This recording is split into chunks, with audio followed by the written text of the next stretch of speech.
début d'année 2026. Je tiens du coup à vous souhaiter mes meilleurs vœux pour celle-ci. Pour cette fois, il s'agit du book haul du mois de décembre 2024.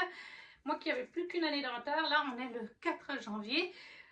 J'ai plus de 13 mois de retard du coup, mais bon, avec les calendriers de l'Avent, je ne peux pas faire les calendriers de l'Avent, le montage, les postages, plus encore faire ce genre de vidéos, ça me prendrait trop de temps. Même si c'est les vacances, j'étais surchargée.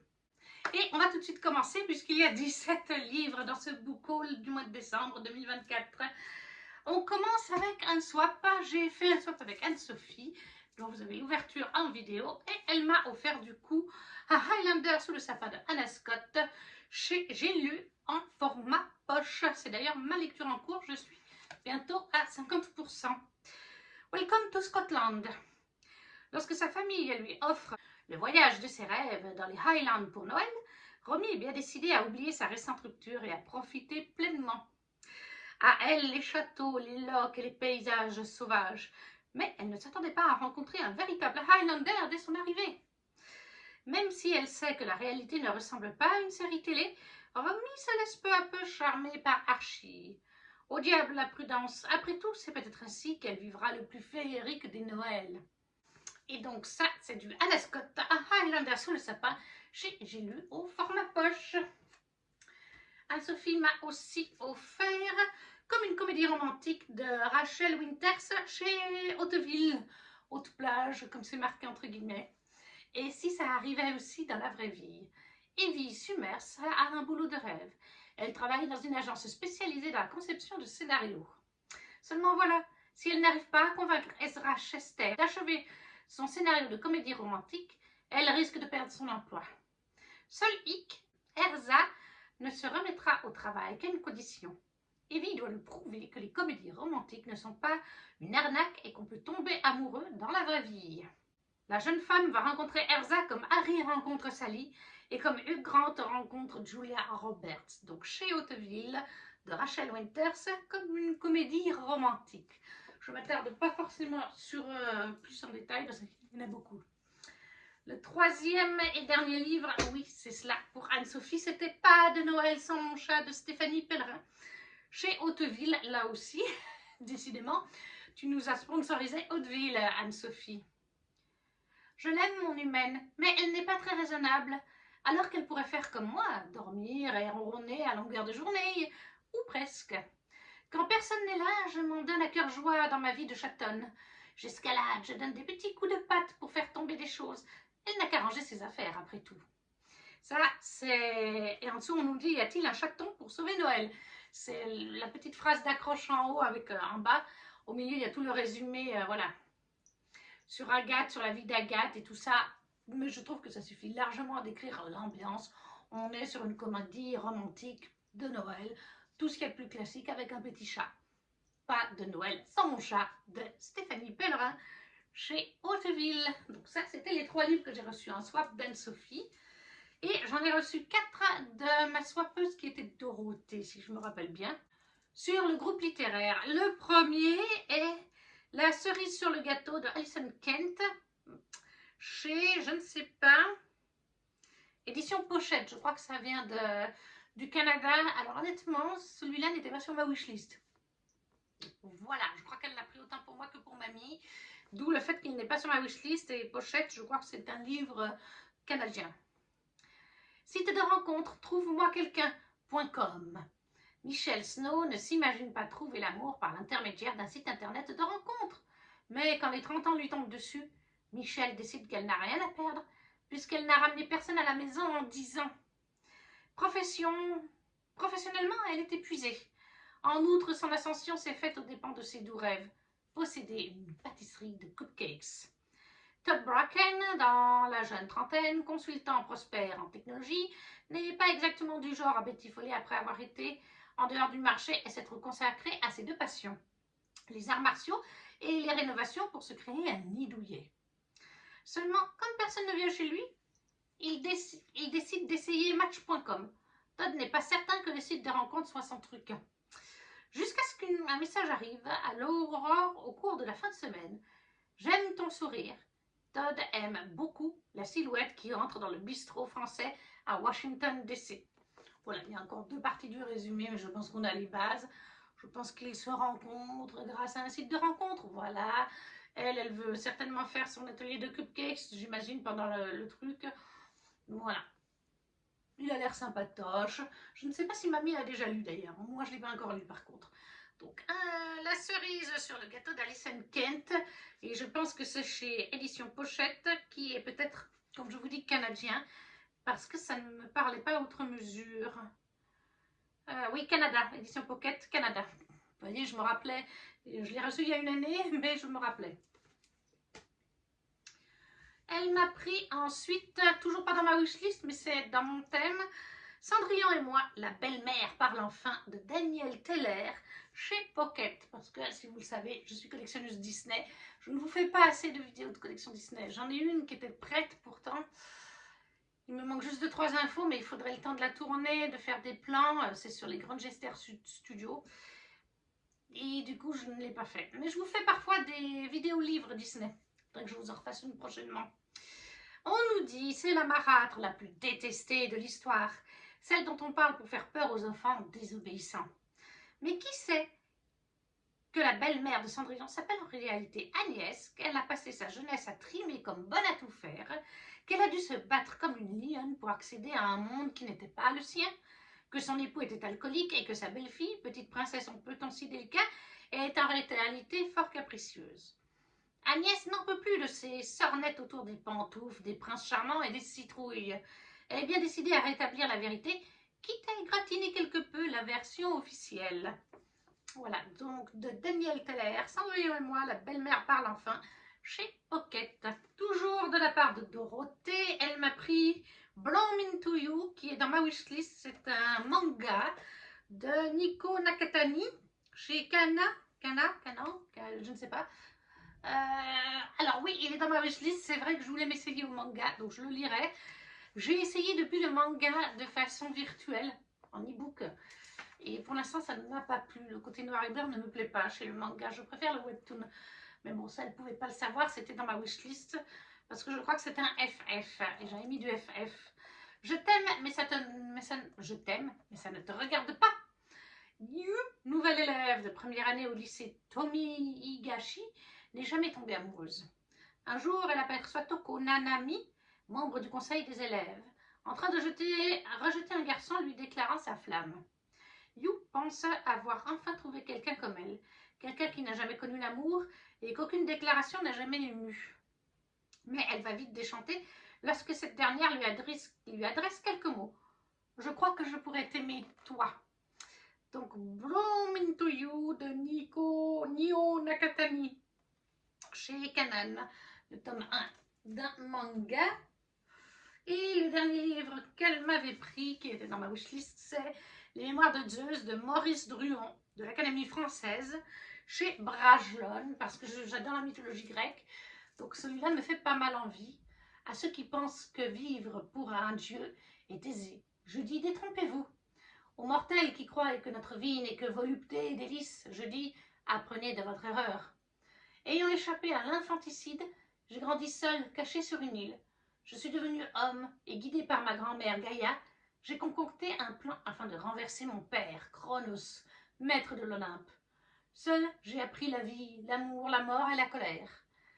J'ai levé une armée, j'ai réveillé les géants et j'ai libéré mes frères et mes sœurs. J'ai accompli mon destin. Moi, Zeus, roi des dieux, dieu des rois, je vais vous conter mon histoire.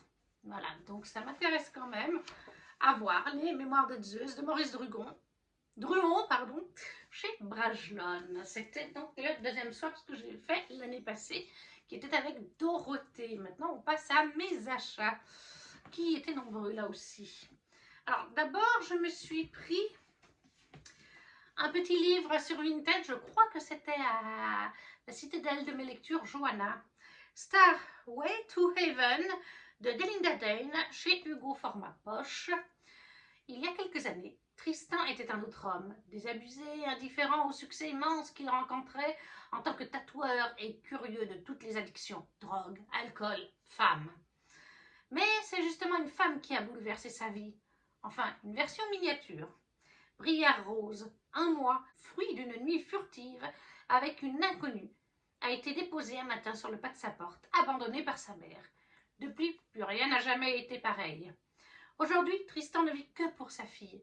Et s'il y a un sujet qu'il traite au sérieux, c'est le choix de la babysitter qui prendra soin de son trésor lorsqu'il travaille au salon de tatouage. Quand il reçoit Haven Harper pour un entretien, il sait d'office qu'elle ne sera pas retenue pour le poste. Elle est désordonnée, maladroite et il faut l'admettre beaucoup trop attirante. Très loin, donc, de l'image qu'il se faisait de sa future Mary Poppins. Pourtant, il doit bien prendre en compte l'attachement immédiat de Brière Rose pour cette étonnante jeune femme. Alors Tristan cède. Pour sa fille, il saura mettre de côté ses réticences et son trouble. Voilà, donc tout à fait le genre de truc que j'aime. Un papa célibataire, une nounou, voilà. Moi j'aime bien... voilà, en plus c'est vrai que je suis nounou, mais ce que j'aime bien, c'est des livres où le papa, ou la maman d'ailleurs, dans les deux sens, est célibataire. Voilà, ou veuve, veuf, qu'importe. Je ne recherche pas un livre, par exemple, où il y aurait un couple marié avec une infidélité au milieu. Non, ça, c'est vraiment pas mon truc. Donc, Stairway to Heaven, d'Elinda Dane, chez Hugo, format poche, en occasion sur Vinted. Ensuite, je me suis acheté, pour mamie et pour moi encore une fois, toujours chez Hugo Poche, Brittany Seccheri, Étoile du Nord, la série Compass, le tome 4. Rompre avec son petit ami de lycée est une chose. Rompre avec l'acteur chouchou d'Hollywood, c'est une autre histoire. J'étais amoureuse d'Aiden Walters depuis que j'étais petite fille. Il était mon premier amour, j'étais le sien. Lorsque sa carrière avait démarré, je savais que je ferais toujours partie de sa vie. Mais quand son étoile se mit vraiment à briller au firmament d'Hollywood, un scandale éclata et le garçon qui m'avait aimé s'envola pour la Californie en laissant son passé derrière lui, et moi avec. 5 ans plus tard, Aiden était de retour dans notre petite ville du Wisconsin. J'allais être forcée de côtoyer l'homme dont j'avais brisé le cœur des années auparavant. L'homme qui aujourd'hui m'en voulait, l'homme qui faisait une grimace agacée chaque fois qu'il me regardait, l'homme qui avait juré de ne plus jamais me reparler et dont à l'évidence j'étais devenue l'ennemi. Voilà. Brittany Seccheri, la série Compass, le tome 4, Étoile du Nord, chez Hugo format poche. Je sais que mamie les a tous lus. Moi, c'est pas mon cas. Pour l'instant, parce que c'est vrai que d'habitude, je vous dis ce que j'ai déjà lu. Et pour l'instant, je n'ai rien lu. À part la romance de Noël avec Highlander qui est en cours. Pour l'instant, on est sur un epic file. Ce n'est pas lu. Dans le dernier livre de cette première pile, c'est Divine Darkness, le tome 2 d'Anatrice en format broché chez Hugo, la filiale Romantasy. Divine Darkness, on suit Danae, on est dans un univers de fantasy inventé où on a de seigneurs, de rois, de divinités, même de dieux. Night, de la cour de la nuit, et Sun, de la cour du soleil, du jour, qui sont des frères jumeaux, mais ennemis. Et oui, on a Danae qui est une humaine. Les humains sont cachés sous terre, dans un royaume souterrain, puisque c'est les dieux et leurs créatures qui dirigent le monde d'en haut. Les Night, il a du genre des vampires, des loups-garous, je ne sais plus quoi d'autre, bref, il a plein de créatures. Sun, il a genre, je ne sais plus moi, des angélés, des succubes, non pas des succubes, mais bref, des sirènes, des choses comme ça. Il y a vraiment plein de créatures dans cet univers et ça c'est super, en plus de divinités. Et en fait, eh bien, Danae va devoir partir pour se marier avec Sun. Pourquoi, comment, je ne vous le dirai pas. Et en cours de route, elle se fait capturer par Night et ses hommes. Et il va lui proposer un deal que notre chère Danae va finir par accepter. Je resterai assez vague. C'est une romantasy, puisque c'est chez Romantasy. C'est lu. Voilà, pour une fois, c'est lu. La trilogie est lue et terminée. Coup de cœur astronomique. Donc, Divine Darkness, le tome 2 d'Anatrice chez Hugo pour la filiale Romantasy. On commence la deuxième pile à lire, la deuxième pile de ce book haul, avec un livre qui est lu. C'était une campagne Ulule, la bibliothèque de Noël. C'est un collectif de chez Twinkle Édition. Il y a 7 contes autour du foyer et de l'esprit de Noël. Il est absolument trop joli. Je vous l'ai présenté bien sûr dans un haul en blabla. L'intérieur se présente comme ceci. Voilà, vous avez des petites entêtes de chapitres. avec un petit dessin qui, à chaque fois, de mémoire, est différent selon le conte. Et oui, tout à fait. Là, on a des contes de Haut-Conteville et à Château-Renard. Mipper Roberto Sanquer, Amandine Jonquière, Sylvia Duclosel, Jérémy Angelo, Laetitia Arnoux, Floriane Impala. Bienvenue dans la bibliothèque de Noël, chaleureuse et lumineuse. Elle vous ouvre ses portes pour révéler une partie des histoires qu'elle renferme. Des histoires tendres et réconfortantes, tantôt empreintes de magie et de lyrisme, tantôt vectrices d'un sentiment de douce nostalgie. Est-ce qu'on a les titres de ces histoires? Me semble-t-il que oui. Ah, vous aviez aussi des recettes de cuisine, afin de... J'avais oublié. Il faudrait que j'essaye ça. Ça m'était sorti de la tête qu'il y avait des petites recettes de cuisine. Oui, on a bien un menu avec les titres. L'auberge des grues cendrées, l'aiguilleur de Noël, deux lutins pour Noël, Liselle et le hérisson de Noël, la maison du murmureur, le secret du sapin. En attendant Yule. C'est le nom des 7 contes qu'il y a dans ce collectif, la bibliothèque des contes chez Twinkle Édition. C'était une campagne Ulule, mais je crois qu'on le trouve sur leur site à certaines périodes de l'année, dans cette très belle édition. Et ça, il est lu. Autre livre de chez Twinkle Édition qui est lu et participation Ulule. Et il a neigé sur le fjord de Laetitia Arnaud, qui est la fondatrice de la maison d'édition Twinkle Édition. Très joli livre, lui aussi il est lu, cette fois il y a un jaspage. Et on est dans les pays scandinaves, cette fois sur une romance. Quand Léonore Merzange est licenciée à quelques semaines des fêtes de fin d'année, elle choisit de noyer son sentiment d'échec dans un chocolat chaud à la cannelle, faute de mieux. Sa vie professionnelle est un fiasco et elle appréhende déjà le réveillon et les remarques de ses parents sur son statut de célibataire sans emploi. Aussi, lorsque sa meilleure amie lui propose de remplacer au pied levé un employé d'un village de Noël en Finlande, Léo n'hésite pas une seconde, tout plaqué pour travailler dans un cadre féerique. Quelle aubaine! Bagage sous le bras, elle embarque 2 jours plus tard pour Rovaniemi. Hélas, Léo est poursuivi par la malchance. Les mauvaises conditions climatiques, un détournement d'avion et un malentendu l'empêchent d'arriver à destination et l'obligent à séjourner en Norvège avec l'impassible mais séduisant Svein Thorsen, sa mère Freya et son Shiba Inu Oslo. Voilà, donc, et il a neigé sur le fjord de Laetitia Arnaud chez Twinkle Édition. C'est une campagne Ulule, lui aussi, il est lu. Autre livre qui est lu, c'est le dernier en français, même si après il y a un beau livre en français.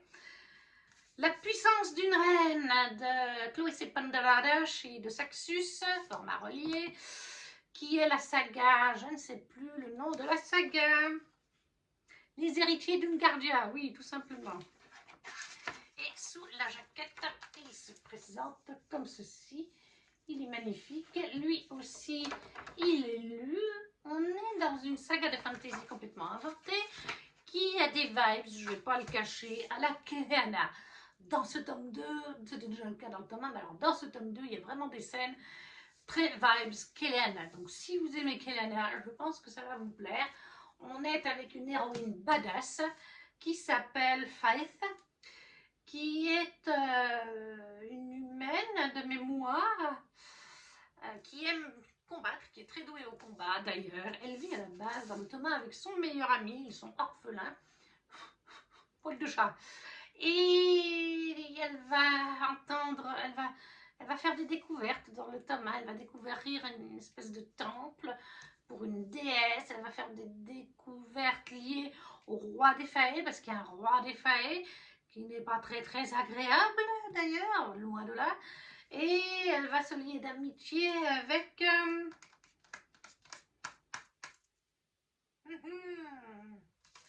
On ne nous dit pas dans le résumé du tome 2 comment il s'appelle. Nicalias, elle se lie d'amitié avec un Fae, Nicalias. Ils vont comprendre tous les deux qu'elle a certains pouvoirs, alors qu'elle est humaine, donc ils en déduisent qu'elle a peut-être des ancêtres qui étaient peut-être mi-Fae ou quelque chose comme ça, puisque les humains ne sont pas censés avoir le pouvoir qu'elle a. Et va, ouais, vraiment, on est sur la même vibe qu'Eleana, parce qu'on va partir sur un world building assez important, avec différents peuples, royaumes, les elfes, les humains, des pouvoirs, des dieux, des quêtes, des missions, tout ce qu'on veut. Moi, j'adore cette saga pour cette vibes de Keleana, même si je reconnais qu'il y a vraiment des scènes dans le tome 2 qui étaient littéralement, vous transposez sur Keleana, vous avez la même chose. Il y a une histoire de tapisserie à un moment donné, pratiquement, ouais, comme dans Keleana, avec une porte derrière. C'est Keleana, quoi. Mais moi, j'adore.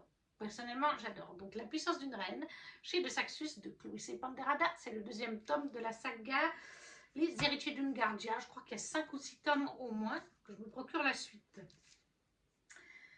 Ensuite, lecture qui est en cours actuellement, en VO, Heavenly Bodies de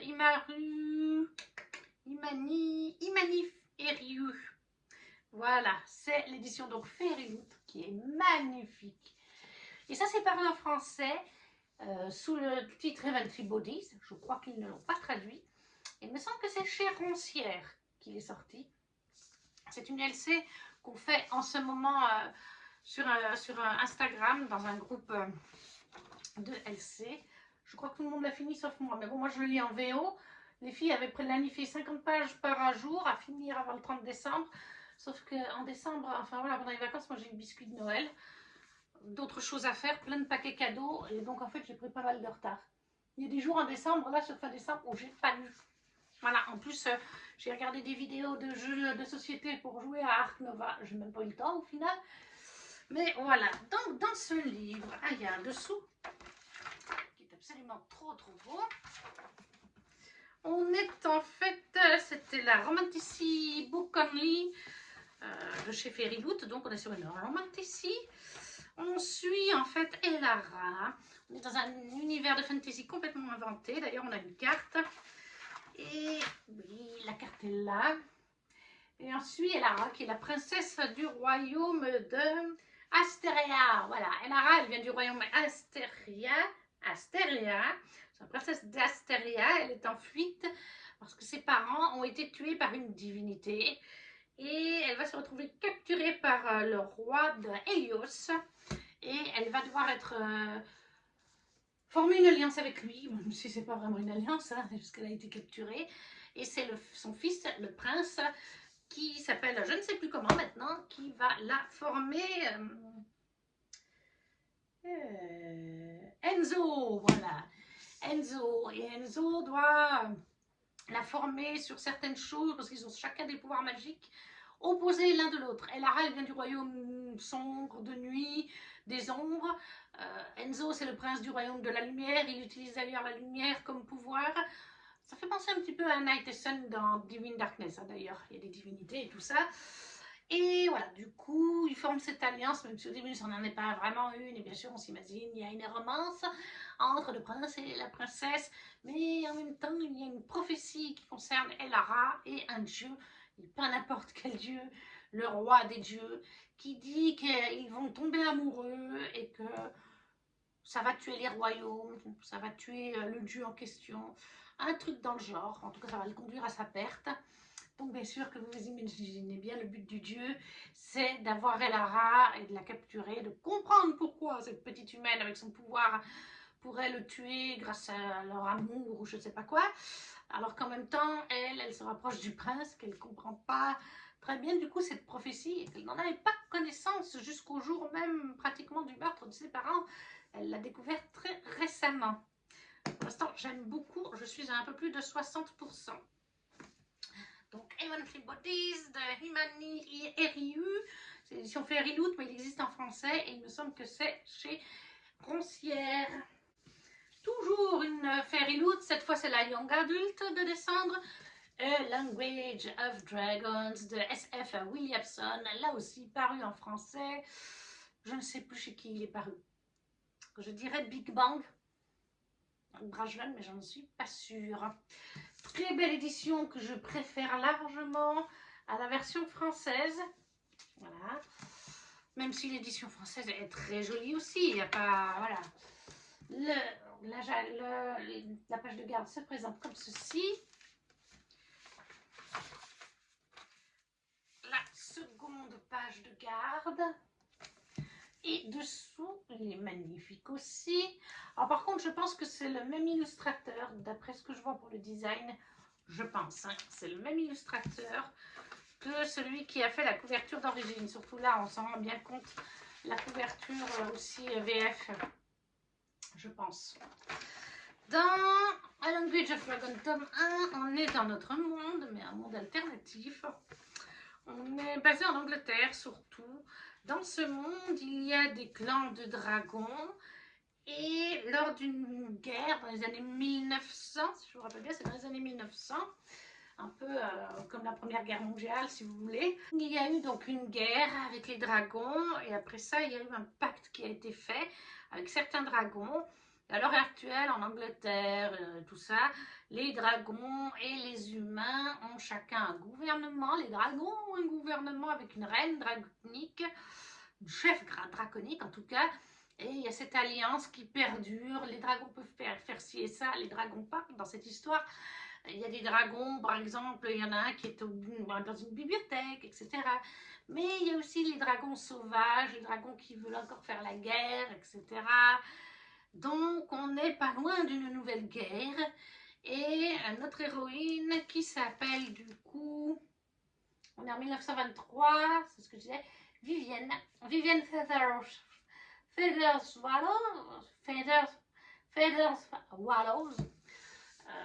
Sa famille va être emprisonnée. Tout le monde va être emprisonné. Sa petite sœur, je crois, réussit à fuir. Et en fait, elle va avoir une idée, c'est d'aller libérer un dragon qui est enfermé à quelque part. Elle pense qu'avec ce dragon, elle va pouvoir libérer ses parents parce qu'ils sont accusés de trahison envers l'Angleterre et l'Alliance. Et elle a du mal à y croire.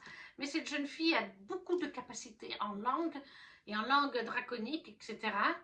Et grâce à sa maman, entre autres, et à ses études. Et en fait, elle va se faire prendre par le gouvernement avec le dragon. Et on va lui dire, voilà, madame, mademoiselle, on ne peut rien faire pour l'instant pour vos parents, mais on sait que vous avez une petite sœur et un cousin. Et du coup, si vous allez dans l'institut machin bidule pour étudier la langue draconique, pour comprendre certaines choses sur les dragons, on sera sympathique avec votre petite sœur et pour l'instant, vos parents restent dans un coin, etc. Et elle arrive à négocier aussi pour son frère, pour son cousin, qu'il la rejoigne parce que lui est doué dans quelque chose d'autre, lié aussi au dragon. Et donc ils vont dans cette espèce d'étude, école privée, secrète, que même la reine des dragons ignore en fait. Et elle est avec une équipe qui étudie les langages de dragons, essaye de comprendre tout ce qu'ils disent, des signaux d'alerte et tout ça, parce qu'il y a une nouvelle guerre qui arrive et même on comprend que le gouvernement humain veut essayer à quelque part de gouverner aussi la reine des dragons en comprenant leur langage codé, etc. Voilà, il y a toute une histoire d'académie, de cours à quelque part là-dessus. Il y a tout le côté dragon, il y a bien sûr des complots, des trahisons, des liens d'amitié qui se font avec les autres élèves ou pas d'ailleurs. C'est pas vraiment des élèves, mais vous voyez ce que je veux dire. J'ai beaucoup aimé, j'ai trouvé ça très original comme roman. Parce que bien sûr, il est lu, j'ai même commandé le tome 2 en édition Fairyloot au mois de novembre, je crois. Donc il arrivera dans 2-3 mois. Donc SF Williamson, A Language of Dragons, c'est le tome 1, édition Fairyloot. Sorti ainsi en français, je pense que c'est Brajlon ou Big Band. De toute façon, c'est le même groupe. Et je crois que le tome 2 du coup arrive prochainement puisque Fairyloot a lancé les précaux. Donc je pense qu'en VF, il arrive aussi tout soudain. Dernier roman en anglais et avant-dernier roman de livre tout court de ce long book haul. On est sur un tome 2, Serpency de Maya Ibrahim, édition Fairyloot. C'est un livre que j'ai acheté en supplément. J'ai lu le tome 1, c'était Spice Road, que j'ai beaucoup aimé. J'avais adoré la couverture de Spice Road et le roman. Alors par contre, celui-là n'est pas encore lu. Voilà, ça, c'est une duologie en plus, je pense, parce que ça fait plus d'une année, 13 mois que ce tome 2 est sorti en édition Fairyloot. Donc je pense pouvoir dire qu'on était sur une duologie. On est sur une duologie de type Spice Road, vous aurez peut-être deviné grâce aussi à la couverture et aux illustrations. Fantaisie orientale, donc complètement. Mais alors c'est un univers inventé, hein, c'est pas chez nous. fantaisie orientale avec les épices, les spice road, le chemin des épices, et aussi un côté lié au thé. Je me rappelle, il y a une histoire avec le thé. Le thé est un peu magique. Certains personnages d'ailleurs ont un peu des pouvoirs magiques. Et là, dans ce tome 2, c'est assez vague. C'est vrai que je pourrais pas bien vous résumer le tome 1. Je crois qu'il y a une carte pour vous montrer d'ailleurs. Ah, alors ça, c'est différent. Cette fois, c'est une sorte de ville. Dans le tome 1, c'était une carte avec les déserts. Et 2-3 villes ou villages par-ci par-là dans le désert. Une grande partie du tome 1 se passait dans le désert, puisqu'on a notre personnage qui part. Elle avait un frère de mémoire, et son frère aurait... En fait, ils viennent d'un village qui est caché, avec des pouvoirs, comme je vous ai dit, et tout ça. Et son frère aurait trahi le village en révélant quelque chose, etc. Et elle ne veut pas y croire. Son frère n'aurait pas fait ça, ou s'il l'aurait fait, c'est qu'il y avait des bonnes raisons. Et en fait, elle va partir à la recherche de son frère. Il y a en tout cas un garçon qui l'accompagne, mais je crois qu'il y a plusieurs personnages. Un garçon avec qui elle ne s'entend pas du tout. On parle d'un enemies to lovers, bien sûr. Et au fil de l'histoire, ils vont commencer à se trouver des points communs. Ils vont commencer à comprendre certaines choses autour de la terre autour d'eux, en dehors de leur village, qu'on leur a caché, qui auraient bien besoin d'aide de gens comme eux, justement. Et ils vont s'impliquer dans tout ça. Et à la fin du tome 1, je crois qu'il y avait une invasion ou une guerre. Voilà, à une époque, Imani avait juré de protéger sa maison, donc son village, des monstres du désert. Mais maintenant, il y a un ennemi encore plus mauvais, le Sahir, qui est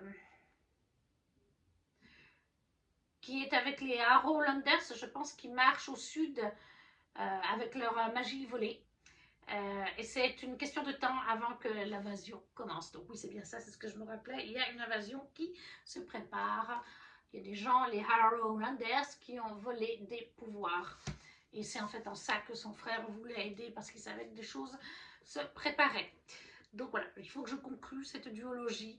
Je ne sais pas encore si je la garderai. J'ai bien aimé, j'ai préféré ça, le tome 1, chez De Saxus. Ça y est, j'ai plus son prénom, Faiza Faisal. C'est de duologie. Voilà, j'ai préféré ça.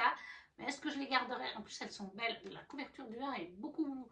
Je préfère celle du 1 que celle-là. Mais bon, à un moment donné, il faudra que je garde que les gros coups de cœur en Fairy Loot, et j'en ai pas mal.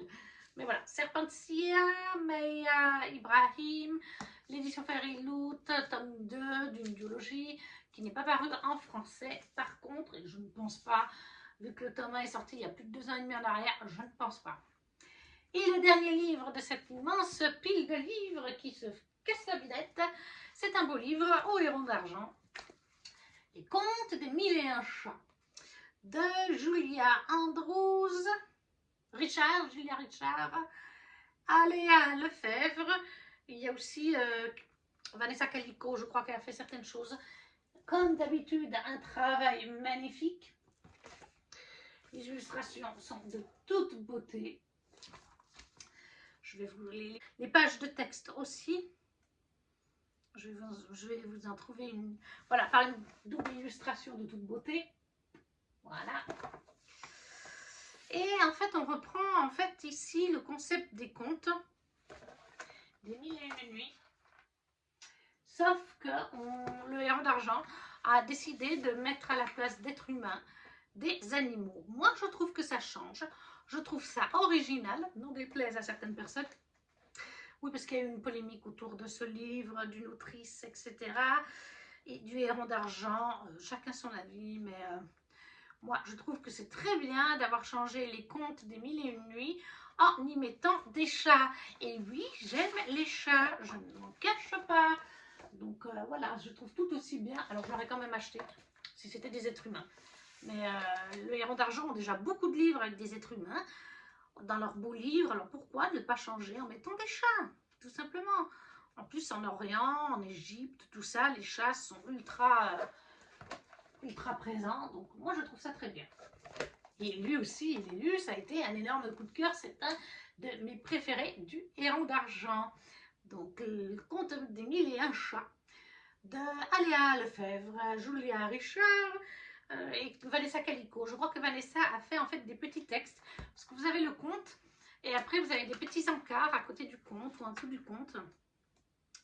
Et dans les encarts, on vous parle en fait, voilà, où est-ce qu'on pourrait trouver ça? Je ne sais plus où c'est, hein. Mais il y a des encarts à certains endroits. Je pense que c'est ce genre d'encart là, comme vous avez là, où en fait on nous parle de l'histoire des pays, du Moyen-Orient, Égypte, tout ça, tout ce qui est par là-bas. Ouais, c'est un petit peu un cours d'histoire aussi, dans les grandes lignes, dans certains petits détails qui sont parfois liés au conte ou qui expliquent le conte, etc. Donc voilà. Conte des 1001 chats et ronds d'argent, comme je l'ai dit, Aléa Lefebvre, Julia Richard, avec quelques petits textes de Vanessa Calico. Et voilà, la vidéo est à présent terminée. Vous ne voyez pas parce que, mais ça va jusque sur le bord, oui, sur le lit. La pile est quand même très haute, hein. Il ne manque pas grand chose pour me cacher. J'espère que cette vidéo vous aura plu. N'hésitez pas à me laisser un commentaire en vous disant les livres que vous avez lus ou ceux qui vous font envie. Si vous ne savez pas quoi mettre, un petit emoji, ça soutient la chaîne, comme le petit pouce. À vous abonner si ce n'est pas déjà fait, à partager la vidéo si le cœur vous en dit. Et nous, on se retrouve très vite pour une prochaine vidéo. Ciao, ciao!